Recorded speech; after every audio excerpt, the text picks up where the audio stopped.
எப்படி கிறிஸ்தவ மதத்தை சொல்றாங்க இல்லையா, பவுல் உருவாக்குனாரு, இதுக்கும் ஈசா நபிக்கும் சம்பந்தம் கிடையாதுன்னு. அது மாதிரி இன்னைக்கு முஸ்லிம்கள் பின்பற்றக்கூடிய அந்த தீன் இருக்குல்ல, இது நம்முடைய ஓன் தீன். இதோடைய அந்த கிரெடிட் யாருக்கு போகும்? ரசூலுல்லாஹ்லாம் போகாது. ஏன்னா இந்த தீன்ல ரசூலுல்லாஹ் விட்டுட்டே போகல. இது அல்லாஹ் 4வது அத்தியாயத்துல 151வது வசனத்துல அல்லாஹ் சொல்றான், அவர்கள் ஈமானுக்கும் குஃப்ருக்கும் இடைப்பட்ட ஒரு வழியினை அமைத்திட விரும்புகின்றார்களோ. அதாவது ஈமான்ல முழுசாவும் போக கூடாது, அதே சமயம் குஃப்ர்லயும் முழுசா போயிடக்கூடாது.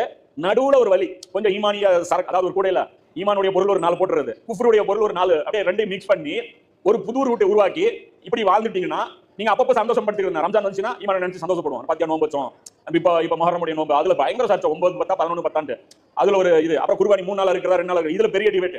அப்ப இந்த இதுக்கு தீனுக்கு யார் சொந்தக்காரங்க? அல்லாஹ் சொல்றான், இது நான் கத்துக் கொடுத்த தீன் கிடையாது. அல்லாஹ் சொல்றான், அவர்கள் உருவாக்கி இருக்கிறார்கள், அவர்கள் தான் உண்மையில் அப்பட்டமான நிராகரிப்பாளர்கள். இப்படி ஈமானு கொஞ்சம் குஃப்ர் கொஞ்சம் ஃபாலோ பண்றாங்கல்ல, இவங்க யாருன்னா உண்மையில என்னுடைய பார்வையில் இவர்கள் காஃபிர்கள் அப்படின்ட்டு அல்லாஹ் சொல்றான். நிராகரிப்பாளர்களுக்கு இழிவுபடுத்தும் தண்டனையை நாம் தயார் செய்து வைத்திருக்கிறோம் அப்படின்னு சொல்லி அல்லாஹ்